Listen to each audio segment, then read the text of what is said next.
بعيد عن الأخبار، جاي لكم النهاردة من مصر. النهاردة أنا في مصر، جاية يوم واحد بس. عندي حاجات كده هخلصها في مصر، ومش عايزة أصحابي وأصدقائي اللي في مصر يزعلوا مني خالص. معلش غصب عني إن أنا مش هقدر أجيلكم. أنا جاية يا دوبك، هم كام ساعة اللي أقضيهم في مصر وماشية. شايفين شكل النافورة الأول، شكلها حلو أوي. المكان اللي أنا فيه ده اسمه فاميلي مول. مكان دخلنا كده نستريح شوية كده من الطريق، لان الطريق كان مرهق جدا. دخلنا بصينا على فاميلي مول، وبصينا على الاماكن اللي جوه كده. والاولاد قعدوا، طبعا الهوايه عندهم ان هم يطلعوا وينزلوا على السلالم. سعيد ويرتال كانوا قاعدين يلعبوا على السلالم، وكمان عبد الله، بس مش عارفه عبد الله فين. ما عنديش استعداد بقى ان انا اجري ورا الاولاد اروح اشوف هم راحوا فين. بس انا قلت اخد جوله كده في فاميلي مول واشوف الدنيا فيها ايه. لقيت في محلات كتير فاتحة في المكان. وكمان في بازار. البازار ده انا دخلنا البازار ده، لقينا فيه شوية مجات كده، مجموعة مجات ومجموعة حاجات.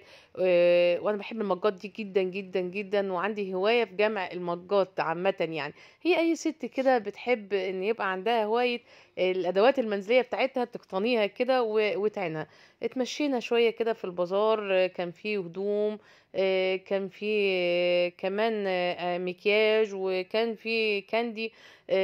على فكرة انا اشتريت كاندي، بس مش من المكان، من مكان تاني برضك في مصر كان عامل عروض. ان شاء الله لو سافرت مصر تاني، اهو ده الكاندي اللي موجود هنا.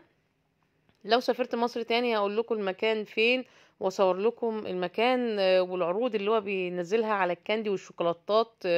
بجد يعني حاجة جميلة قوي، عجبني قوي. دي لولو كانت بتلف معايا في البازار. لفينا بقى وخدنا جولة، واشتريت برضو شوية حاجات كده ومكياجات. بصينا بص على المكياجات. عندنا في المنصورة كل حاجة بأمانة يعني. المكياجات في المنصورة موجودة، وأسعار جملة حلوة برضو. وهنا برضو لقيت الأسعار بتاعتهم جميلة، وجملة ماهيش غالية. خرجت من البازار وقعدت ألف شوية في المول.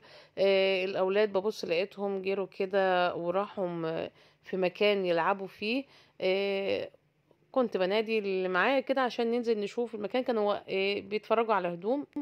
وقفت بصيت معاهم كده، عجبني كام حاجة كده، حاجات ألوانها كده جميلة كده، برتقاني وأخضر وكده. أنا يعني بهوى شوية اللون الأسمر، لكن الأشكال عجبتني، يعني الأذواق عجبتني في مصر حلوة أوي. دخلت برضك أشوف الأولاد وهم بيلعبوا. المكان برضك للألعاب للأولاد، في نجيرة خضراء يعني الأرض أمان الحمد لله. والاولاد كانوا مستمتعين في المكان. احلى حاجه فيه ان هو برضك فيه لعب. ما عدناش حاجه يعني، يا دوبك دخلوا اتفقدوا المكان كده، بصوا على المكان وشافوا الالعاب. وما طولتش في المكان، عشان كان زي ما قلت لكم عندي شويه حاجات كده بعملها في مصر. وفي ساعتها خدنا بعضنا وخرجنا من المكان في ساعتها.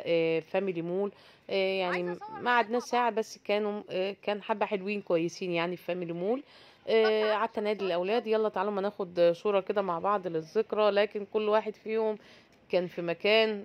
ده بتلعب هنا، وتوتة كانت قاعدة تلعب، وعبد الله هو كمان كان قاعد يلعب.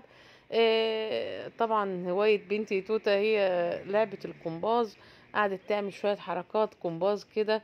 يا بنتي خلي بالك يعني من نفسك، مفيش فايدة.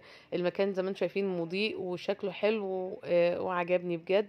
ان شاء الله طب اجي وما مصر قلتش عبد الله لساعتها هناك ليه؟ اهو. عبد الله هناك اهو.